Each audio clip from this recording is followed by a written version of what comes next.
Real Madrid, Kylian Mbappé vit un cauchemar pour son premier classico, l'ombre de la démission plane sur Ancelotti. Avant de commencer, si c'est la première fois que tu passes ici, je t'invite à t'abonner, c'est gratuit, ça prend 2 secondes et ça fait plaisir. Merci beaucoup à toi. Arrivé cet été au Real Madrid avec un statut de superstar et des attentes immenses, Kylian Mbappé n'a pas encore réussi à imposer son empreinte sur les grands rendez-vous de la saison. Ce samedi soir, il avait l'occasion de se racheter en participant à son tout premier classico sous les couleurs madrilènes. Un match particulièrement attendu, non seulement en raison de la rivalité légendaire entre le Real Madrid et le FC Barcelone, mais aussi pour observer les premiers pas de Mbappé dans ce choc emblématique du football espagnol. Malheureusement pour lui, et pour tous les supporters madrilènes, cette rencontre a tourné au fiasco. Le Real Madrid a subi une lourde défaite à domicile face à son grand rival, le FC Barcelone, qui s'est imposé avec un cinglant 4-0. Une débâcle qui n'a laissé aucune chance aux hommes de Carlo Ancelotti, incapables de répondre à la domination barcelonaise, notamment en seconde période.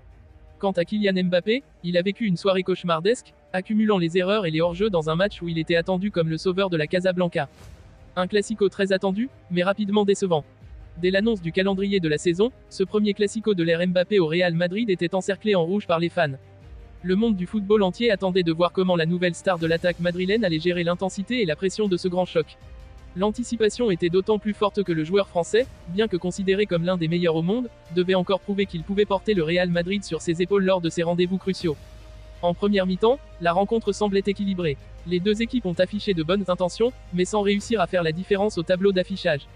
Kylian Mbappé a bien cru ouvrir le score pour les siens, mais son but a été annulé pour une position de hors-jeu. Ce premier coup du sort allait donner le ton pour le reste de la rencontre.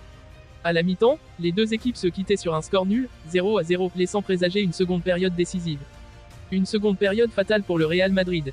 À la reprise, le FC Barcelone a pris l'ascendant et rapidement fait basculer le match en sa faveur. Les Blaugrana, avec une tactique ultra agressive et un pressing étouffant, ont complètement éteint les merengues, qui n'ont jamais semblé trouver les clés pour contrer cette domination. En l'espace de quelques minutes, le Barça a pris le large, infligeant à son rival une correction impitoyable avec 4 buts, sans aucune réponse du Real Madrid. Cette deuxième période a marqué le naufrage des Madrilènes, incapables de réagir face à une équipe de Barcelone en état de grâce. Chaque attaque catalane semblait dangereuse, chaque action menée par les hommes de Xavi Hernandez semblait pouvoir se terminer par un but. En l'espace de quelques minutes, la défense madrilène, pourtant habituée aux grands rendez-vous, s'est effondrée, laissant le Santiago Bernabéu dans la stupeur et l'incompréhension. Ce 4-0 résonne déjà comme l'une des plus grosses défaites de l'histoire récente du Real Madrid dans un classico. Kylian Mbappé dans le piège du hors-jeu. Mais c'est Kylian Mbappé qui, plus que tout autre joueur, a cristallisé les critiques.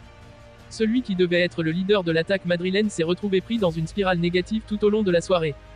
Face à une défense barcelonaise positionnée très haut, Mbappé a été constamment signalé en position de hors-jeu. 8 fois au total, l'arbitre a levé son drapeau pour signaler une faute de placement de l'attaquant français.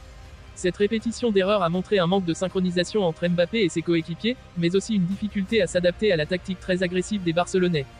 Outre les hors-jeux, Mbappé a aussi manqué plusieurs occasions franches, butant à plusieurs reprises sur Iñaki Peña, le gardien du FC Barcelone, qui a réalisé des arrêts décisifs. Le Français, habituellement si tranchant devant le but, semblait impuissant, incapable de faire la différence.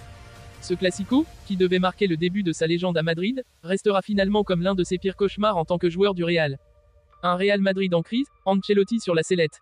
Au-delà de la performance individuelle de Kylian Mbappé, c'est toute l'équipe du Real Madrid qui sort affaiblie de ce classico. Cette défaite humiliante vient s'ajouter à une série de résultats en demi-teinte qui commencent à inquiéter sérieusement les supporters et la direction du club. Carlo Ancelotti, l'entraîneur du Real Madrid, se retrouve désormais dans une position particulièrement inconfortable. Critiqué pour ses choix tactiques et son incapacité à redresser la barre, l'Italien pourrait bien être poussé vers la sortie. Selon le journal Marca, Carlo Ancelotti serait en train de réfléchir à une démission après cette lourde défaite face au Barça. Le technicien italien, qui a pourtant apporté plusieurs titres au Real Madrid, se retrouve de plus en plus contesté, notamment en raison de son incapacité à obtenir des résultats réguliers cette saison. Ce classico pourrait bien avoir été la goutte de trop, celle qui le pousserait à quitter son poste avant la fin de la saison. Les rumeurs d'un départ imminent circulent de plus en plus, et Ancelotti aurait même déjà informé certains membres de son entourage de son intention de partir si la situation ne s'améliore pas rapidement. Quel avenir pour Mbappé et le Real Madrid? Pour Kylian Mbappé, ce premier classico manqué est un coup dur. Le Français devra rebondir rapidement pour prouver qu'il est capable de porter le Real Madrid lors des grands rendez-vous. Sa capacité à s'adapter à l'exigence du football espagnol, et plus particulièrement à ses chocs intenses face au Barça, sera déterminante pour la suite de son aventure madrilène. Quant à Carlo Ancelotti, l'avenir semble de plus en plus incertain. Si la démission du coach italien venait à se confirmer, cela pourrait déclencher une nouvelle phase de turbulence pour le Real Madrid, qui chercherait alors un successeur capable de remettre l'équipe sur les rails. Des noms comme Xavi Alonso ou Raúl, tous deux anciens joueurs du club, sont déjà évoqués pour prendre la relève. Ce classico laissera donc des traces profondes. Le Real Madrid, déjà fragilisé, va devoir se relever d'une humiliation à domicile face à son plus grand rival, tandis que Kylian Mbappé devra se remettre en question après une performance très loin des attentes placées en lui. Une soirée à oublier, mais dont les conséquences pourraient bien se faire sentir dans les semaines à venir pour le club madrilène.